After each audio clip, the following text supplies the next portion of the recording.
하나님 우리 아버지 은혜를 감사합니다. 이 시간도 우리 어린이들, 학생들, 그리고 청년들, 장년부들이 연합해서 한자리에 모여서 하나님을 찬양하며 예배할 수 있게 해주시니 감사합니다. 이 시간 이제 하나님 우리의 예배가 하나님께 진정으로 기쁨을 드릴 수 있는 예배가 되게 하시고 영광을 올려드리게 해 주옵소서. 형제가 연합하여 동거함이 어찌 그리 선하고 아름다운고 했는데 우리 전 세대가 함께 모여서 하나님을 영화롭게 할 수 있게 하시니 감사합니다. 우리 하나님, 이제 이 기쁜 날 하나님께서 하늘문을 여시는 은혜와 축복의 시간이 되게 해 주옵소서. 예수님의 이름으로 기도합니다. 아멘. 할렐루야. 자, 우리 어린이들 목사님을 봐야 돼. 이제 목사님 잘생겼어요, 못생겼어요? 못생겼어요? 네? 잘생겼어요. 네. 그러니까 목사님 쳐다봐야지, 그렇지? 네. 왜 또 너는 손을 들어? 자, 이제는 목사님 바라보면서 목사님이 하나님의 말씀을 전할 때 여러분들이 은혜 받는 그러한 시간이 될 수 있게 만들기를 바랍니다. 자, 우리 어린이들 5월달은 무슨 달이에요? 어린이날도 되고 가정의 달이라고 그렇게 하지요. 가정은 하나님이 주신 일반 은총 가운데 가장 큰 은혜입니다. 가장 큰 축복입니다. 하나님께서 창조하신 것은 무엇이든지 다 선하고 아름답습니다. 그런데 특별히 하나님이 사람을 만드시고 가정을 세우셨는데 얼마나 좋으셨는지 몰라요. 그래서 창세기 1장 31절에 보면 하나님이 이렇게 말씀을 하는 거예요. 하나님이 지으신 그 모든 것을 보시니 보시기에, 따라서 해보십시다. 심히 좋았더라. 아주 너무 좋았다고 그랬어요. 특별히 하나님이 인간을 만드시고 너무 기뻐하셨고, 또 남자와 여자가 하나가 되어서 가정을 이루었을 때 너무 기뻐하셨던 거예요. 그리고 또 중요한 것은 하나님이 인간에게 복을 주시는데 가정을 통해서 하나님께서 복을 주신다는 겁니다. 그러니까 이래저래 가정의 중요성은 아무리 강조해도 지나침이 없어요. 그래서 러시아의 대문호인 톨스토이가 이런 말을 했습니다. 만일 당신이 가정에서 행복을 찾을 수 없다면 세상 어디에서도 행복을 찾지 못할 겁니다. 가정에서 행복을 얻지 못하면, 가정에서 행복을 찾지 못하면 세상 그 어느 곳에서도 행복이라고 하는 것을 찾을 수 없다는 거예요. 그런데 현실은 그렇지는 않아요. 우리 장로님이 기도한 내용과 같이 현실인 가정 파괴의 그러한 시대가 현실이라고 말씀을 드릴 수 있어요. 그래서 가정의 위기 시대입니다. 당연히 행복해야 할 가정이 오히려 가족들 간에 상처를 주고 받으면서 어려움을 당하는 경우가 얼마나 많이 있는지 알 수 없어요. 그러면 왜 이 많은 가정들이 그렇게 불행한 가정이 되나요? 창세기 3장 말씀을 보면 인간이 하나님께 범죄함에서부터 시작이 됩니다. 인간이 범죄한 결과 하나님에게서 멀어졌고 천국 같은 가정은 지옥 같은 가정이 되고 말았어요. 그래서 우리 오늘 기도하신 장로님이 그랬죠. 최초의 살인 사건이 가정에서부터 시작이 됐다고 기도한 내용이 있죠.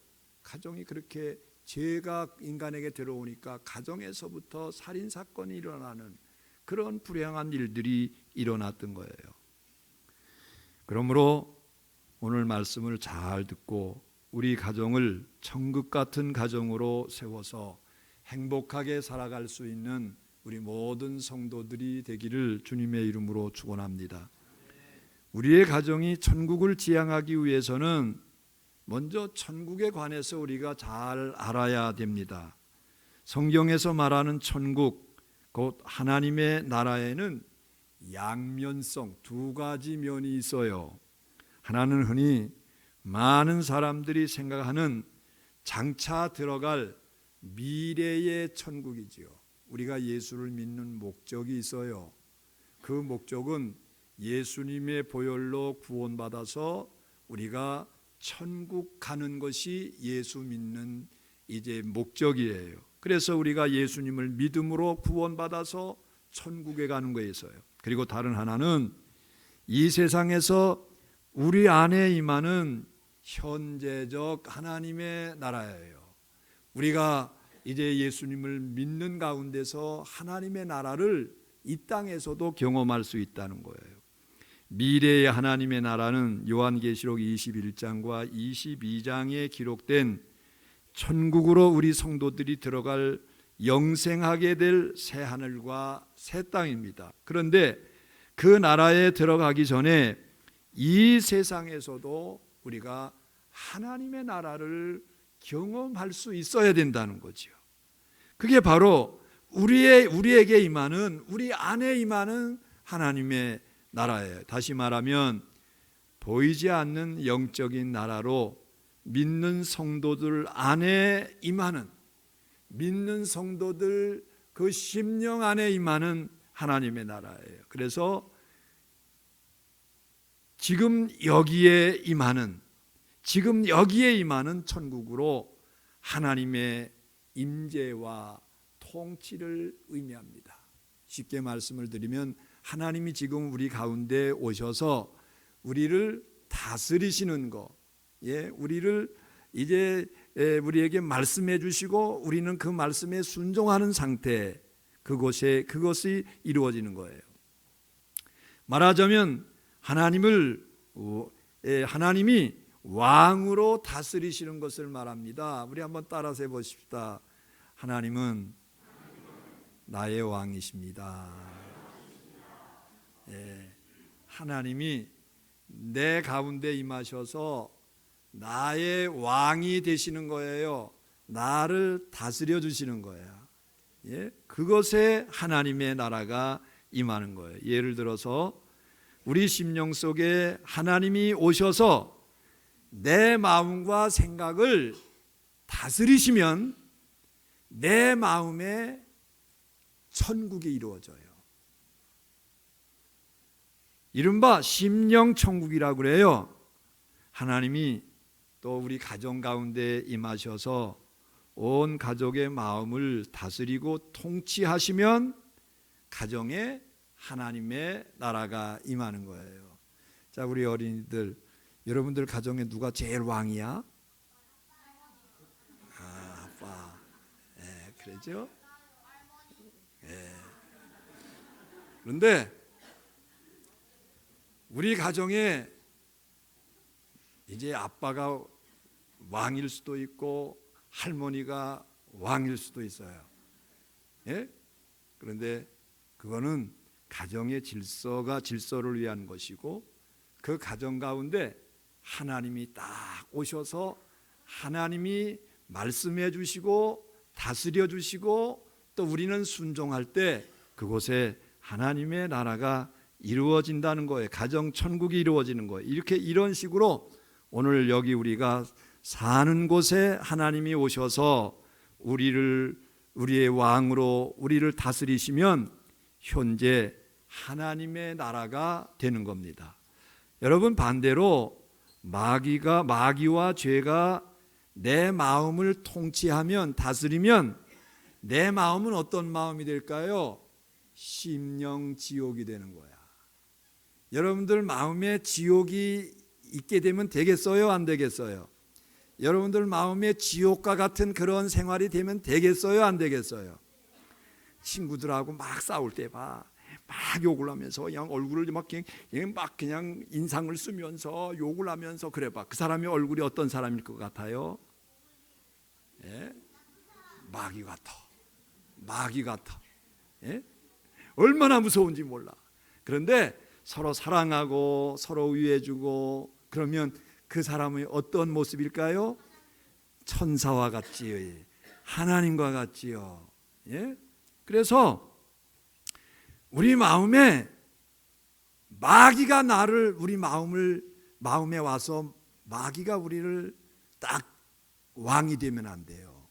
누가 우리 마음 속에 오셔야 되느냐?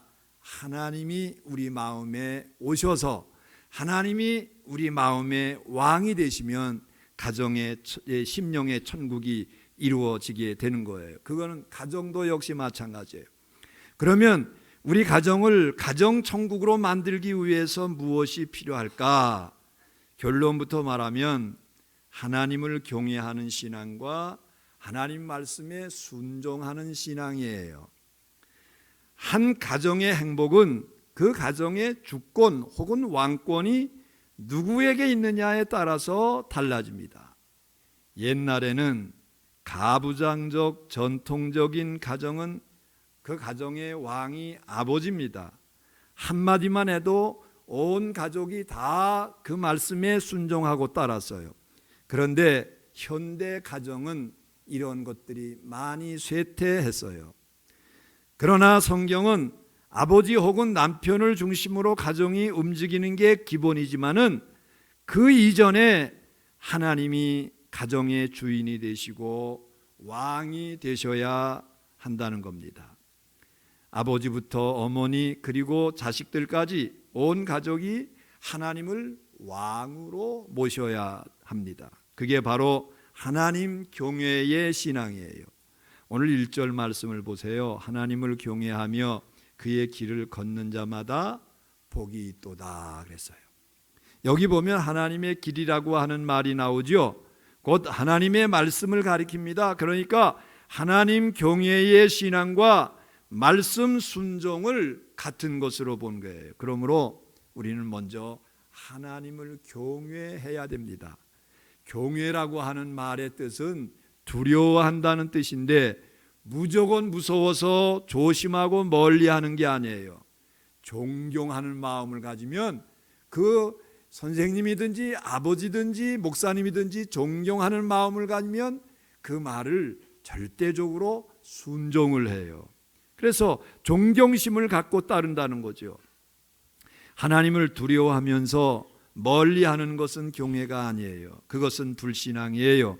창세기 3장을 보면 아담이 범죄한 후에 하나님이 나타나시니까 아담이 어떻게 했어요? 예? 어디로 피했어요?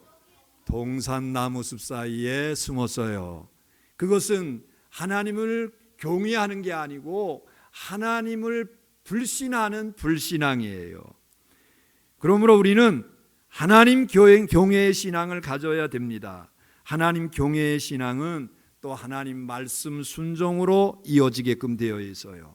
하나님이 인생의 주인과 왕이시기에 말씀을 통해서 그분의 뜻을 발견하고 그 뜻대로 따라가는 거예요. 그게 우리가 걸어갈 인생길이에요. 그런데 하나님이 우리 마음과 삶 속에 그때 임하시는 거죠. 그래서 다스리고 통치해 주십니다. 자꾸 이렇게 살아가다 보면 어느새 저절로 우리 가정과 이제 우리 마음에 하나님의 나라가 임하게 되고 그래서 가정의 천국을 이루게 됩니다. 오늘 본문은 이스라엘 백성들이 애송하던 가정 행복의 노래로 구구절절 가장 이 가정 천국을 이룰 때 주어지는 축복의 노래예요. 이렇게 하나님이 다스리시는 가정이 얼마나 복되고 아름다운지 자 우리 1절 말씀을 다 같이 함께 보십시다. 시작. 여호와를 경외하며 그의 길을 걷는 자마다 복이 있도다. 여기 보면 복이 있다고 하는 말을 복이 있다 말씀했는데 이 복이 있다고 하는 말은 너무 좋아서 남들이 부러워한다는 거예요. 여러분들 가정을 부러워하는 사람들이 있어요. 정말 행복한 그런 가정이어서 다른 사람들이 볼 때 아우 정말 저런 가정에서 한번 살고 싶어, 그러한 가정들이 있어요. 바로 그러한 상태예요. 예. 그러면 하나님이 왕이 되셔서 다스리시는 가정에 하나님께서 어떤 축복을 주실까요? 첫째는 평화예요. 평화. 따라서 해보세요. 평화.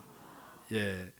예수 믿고 하나님을 마음에 모시면 제일 먼저 나타나는 현상이 마음이 편안해지는 거예요. 예? 이게 하나님이 주시는 평화예요. 가정도 마찬가지입니다. 가족들이 예수 믿고 죄 사함 받아서 새 사람이 되면 가정이 편안해집니다. 문제가 생겨도 이겨낼 수 있어요. 서로 용서하고 사랑하게끔 되어 있어요. 그래서 풍파를 이기고 승리하게 됩니다. 그 모습이 얼마나 아름다운지 3절을 보니까 이렇게 말씀하잖아요. 다 같이 함께 보십시다. 시작. 내 집 안방에 있는 내 아내는 결실한 포도나무 같으며 내 식탁에 둘러앉은 자식들은 어린 감람나무 같으리로다. 이스라엘 사람들에게 있어서 포도나무와 감람나무는 풍요의 상징이에요. 아내와 자식들은 풍성한 은혜 가운데 가정의 평화를 이루어갑니다. 평화로운 가정이 한 폭의 그림처럼 묘사하는 그러한 말씀이에요. 그런데 오늘날 어떻습니까? 안타까운 일들이 있어요. 그래서 이런 말이 있습니다. 나이스 하우스는 있는데 스위트 홈은 없다. 집은 멋지게 진 그런 집들은 있는데 정말 행복한 그런 가정이 많이 드물다고 하는 거예요. 아무리 집이 화려하고 대궐같이 좋아도 중요한 것은 그 집에 사는 사람들이 행복해야 돼요. 평안이 있고 기쁨이 있고 그래야 돼요. 그래야 여러분 그 가정이 천국 같은 가정이 되는 줄로 믿습니다. 그래서 잠언 15장 16절 17절에서 뭐라고 말씀하나요? 가산이 적어도 여호와를 경외하는 것이 크기에 부하고 번뇌하는 것보다 나으니라. 채소를 먹으며 서로 사랑하는 것이 살찐 소를 먹으며 서로 미워하는 것보다 나으니라. 이렇게 말씀을 하고 있어요. 이런 아름다운 장면을 연출할 수 있는 것은 온 가족들이 하나님을 왕으로 모시고 한 마음 한 뜻으로 살아갈 때 가능한 겁니다. 여러분, 밀레의 만종이라고 하는 아주 유명한 그림을 아시죠? 남편과 아내가 온종일 밭에서 일을 합니다. 그런데 저녁 황혼 무렵에 멀리 교회당에서 은은한 종소리가 울려 퍼지는 거예요. 교회당에서 이제 종소리가 울려 퍼지니까 이 부부들이 하던 일을 멈추고 이제 조용히 일어서서 두 손을 모으고 하나님께 감사 기도를 하는 장면, 소박하고 평범하지만 가장 아름다운 그런 행복한 장면이 아닌가 싶습니다. 부디 우리 모든 성도들의 가정이 하나님을 왕으로 모심으로 천국의 평화를 맛보실 수 있게 되기를 축원합니다. 여러분들 가정에 참된 평화가 넘치게 되기를 축원합니다. 두 번째, 하나님이 왕이 되셔서 우리를 다스리실 때 주어지는 축복 두 번째, 형통이에요. 형통. 2절 말씀을 다 같이 함께 보십시다. 시작. 내가 내 손이 수고한 대로 먹을 것이라. 내가 복되고 형통하리로다. 이 말 속에는 우리의 육신의 삶을 위해 필요한 게 다 들어있어요. 열심히 일할 수 있으니까 건강의 축복이 있고 물질의 축복이 있어요. 한마디로 범사 형통이죠. 여러분, 사람이 마음이 평안해야 범사가 잘 되는 줄로 압니다. 심령 천국이 되어야 생활 천국이 되는 줄로 압니다. 이거 신앙생활의 공식이에요. 요한 3서 2절 말씀을 보십시오. 사랑하는 자여, 내 영혼이 잘됨과 같이 내가 범사에 잘되고 강건하기를 내가 간구하노라, 이렇게 말씀했어요. 그래서 우리말에 이런 말이 있잖아요. 가화 뭐라 그러지? 우리 어린이들만 한번 따라서 해봐. 어린이들, 가화만사성. 가화만사성. 집안이 화목하면 모든 일들이 잘 된다는 거예요. 가족들의 마음이 평안하고 가정이 평안하면 하는 일마다 잘 됩니다. 그러나 집안이 잘 되면 잘 될 일도 안 돼요. 예를 들어서 아침에 대판 싸우고 출근했는데 그 사람 하는 일이 잘 되겠어요? 일이 꼬이고 꼬이지요. 그러므로 가정천국을 이루어 평화의 축복을 받고 더 나아가서 형통의 축복이 우리 성도들 가정에 임하게 되기를 축원합니다.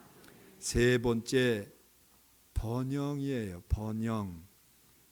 하나님을 왕으로 모시고 다스리시는 가정에는 하나님께서 번영에 잘 되는 축복을 주신다는 거예요. 자, 우리 5절 6절 말씀을 다 같이 함께 보십시다. 시작. 여호와께서 시온에서 내게 복을 주실지어다. 너는 평생에 예루살렘의 번영을 보며 내 자식의 자식을 볼지어다. 이스라엘에게 평강이 있을지로다. 아멘. 여기서 시온이라고 하는 것은 성전을 의미합니다. 이 시온은 성전이 있는 산이기 때문에 오늘날 교회를 의미하는 거예요. 가정천국은 교회와 직결되게끔 되어 있어요. 교회에서 신령한 은혜를 얻어서 가정천국을 이룰 수 있는 거죠. 동시에 가정천국을 이루면 그런 성도들이 교회를 풍성하게 합니다. 가정은 사회의 기초 단위로 가정의 행불행이 사회와 국가, 더 나아가서 인류에까지 영향을 끼칩니다. 가정이 파괴되고 불행해지면 개인도 망하지만은 사회도 국가도 인류도 망하게 됩니다. 여러분, 영국의 유명한 역사학자 에드워드 기본이라고 하는 사람이 있습니다.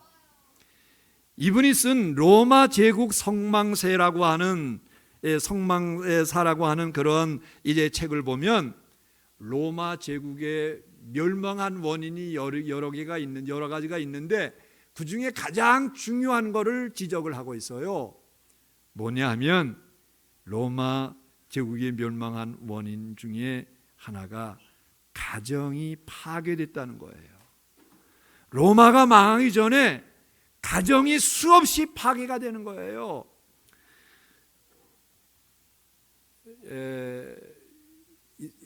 로마나 또는 그 지역, 가까운 지역에 이렇게 여행을 하다 보면 특히 두드러진 게 있어요. 그 옛날에 샤워 시설이 너무 잘 돼 있는 거예요. 목욕탕이 너무 잘 돼 있는 거예요.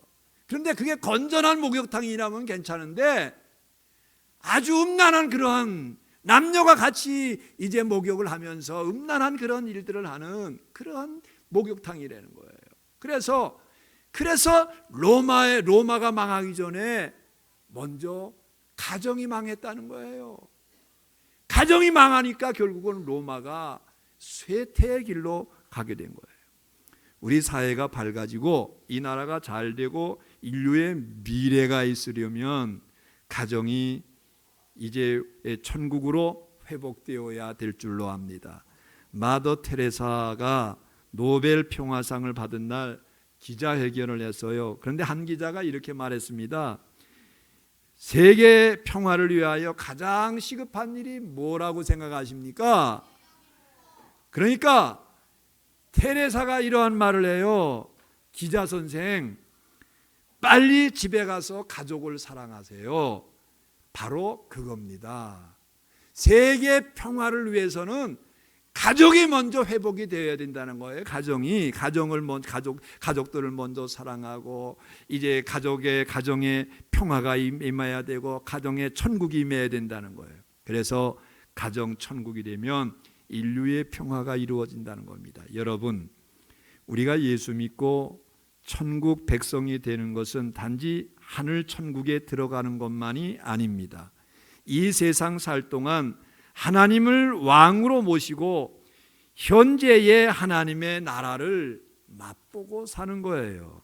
그래서 우리 마음이 심령 천국이 되고 우리 가정이 가정 천국이 되어야 될 줄로 믿습니다.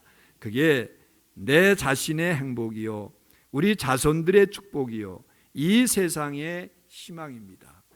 부디 가정 천국 이루어서 늘 행복한 인생을 살아갈 수 있는 우리 성도들 다 되기를 주의 이름으로 축원합니다. 기도하십시다. 하나님, 우리 아버지 은혜를 감사합니다. 이 시간 하나님께 나와 예배하면서